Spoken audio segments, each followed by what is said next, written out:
हर व्यक्ति बताता है, हर मेंटर, हर टीचर आपको बताता है कि भाई ये बहुत इंपॉर्टेंट है, इस पे ध्यान देना। रिवीजन कैसे किया जाए, हमारे टेस्ट होते हैं, उसका रिवीजन हम कैसे करें, टेस्ट से पहले किस टाइप से हमारी अप्रोच होनी चाहिए कि हम रिवाइज कर पाए। तो सबसे पहली बात, आपका पॉइंट नंबर 1 क्या कह रहा है, देखें जरा। पहले पॉइंट में लिखा है भैया, आपके गोल को सेट करो एंड प्रिपेयर अर्ली। जो भी आपका टेस्ट में सिलेबस आ रहा है उसको आप पहले ही उसको सेट कर लो, उसका गोल कि भाई ये वाला सिलेबस हमारे टेस्ट में आ रहा है, मतलब ये चैप्टर हमारे टेस्ट में आ रहा है और मुझे ये चैप्टर करने हैं, ठीक है। तो पहले आपको गोल सेट करना पड़ेगा और कुछ दिन पहले से ही इसकी तैयारी करनी होगी, ठीक है। कुछ दिन पहले से ही तैयारी करनी होगी, क्लियर। दूसरा पॉइंट जो है, आप अपने सब्जेक्ट को प्रायोरिटाइज करो, ये बहुत इंपॉर्टेंट पार्ट है। फिजिक्स, केमिस्ट्री, बॉटनी और जूलॉजी, 4 में से आप प्रायोरिटी सेट कर लो डिक्रीजिंग ऑर्डर में कि भाई जो चीज आपको ज्यादा पसंद है उसको पहले कवर करके खत्म कर दो, अलग कर दो। क्यों?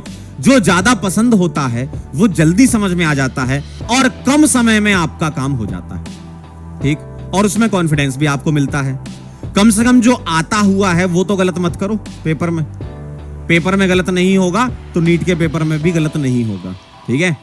तो पहले आप अपने सब्जेक्ट को प्रायोरिटाइज करो कि ये वाला मुझे अच्छा लगता है, फिर उसके बाद ये, फिर उसके बाद ये, फिर उसके बाद ये, क्लियर। थर्ड पॉइंट ये कह रहे हैं, prioritize topic within a subject. इसका मतलब क्या है? अब मान लीजिए आपने 4 सब्जेक्ट आपके हैं, उनमें से आपने प्रायोरिटाइज कर लिया कि भाई ये मुझे सबसे अच्छा आता है। अब उसके अंदर जो चैप्टर आ रहा है सिलेबस में, टेस्ट में, उसके टॉपिक को प्रायोरिटाइज करो, क्योंकि हर एक टॉपिक से सवाल आए ये जरूरी नहीं है, लेकिन एक टॉपिक से बार बार सवाल आता है, ये बहुत जरूरी चीज होती है आपको जानना। जो पढ़ाते समय हर व्यक्ति बताता है, हर मेंटर, हर टीचर आपको बताता है कि भाई ये बहुत इंपॉर्टेंट है, इस पे ध्यान देना। जैसे अगर मैं जीओसी की बात कर लूं तो acidic basic strength, aromaticity, carbocation carbanion stability, इन सबसे ज्यादातर सवाल आते हैं, है ना। तो पूरे के पूरे चैप्टर में किससे ज्यादा क्वेश्चन आए हैं, इसका एनालिसिस आप खुद भी स्वयं भी कर सकते हो। कैसे? प्रीवियस 5 इयर्स या 10 इयर्स के पेपर देखो और उसमें इतना तो पता चली जाएगा कि ये किस टॉपिक से सवाल आया है, और देखो कि बार बार कौन सा टॉपिक रिपीट हुआ है, उसके अकॉर्डिंग सीक्वेंस बना के रिवाइज करो, ठीक है। 4th पॉइंट क्या कह रहे हैं? Draw mind map and short notes. भाई आप जब आपके लेक्चर के नोट्स बनाते हो या जो पीडीएफ होती है उससे नोट्स बनाते हो तो वो फुल नोट्स होते हैं। तो हर एक चीज डायरेक्ट कॉपी और पेस्ट नहीं करनी होती।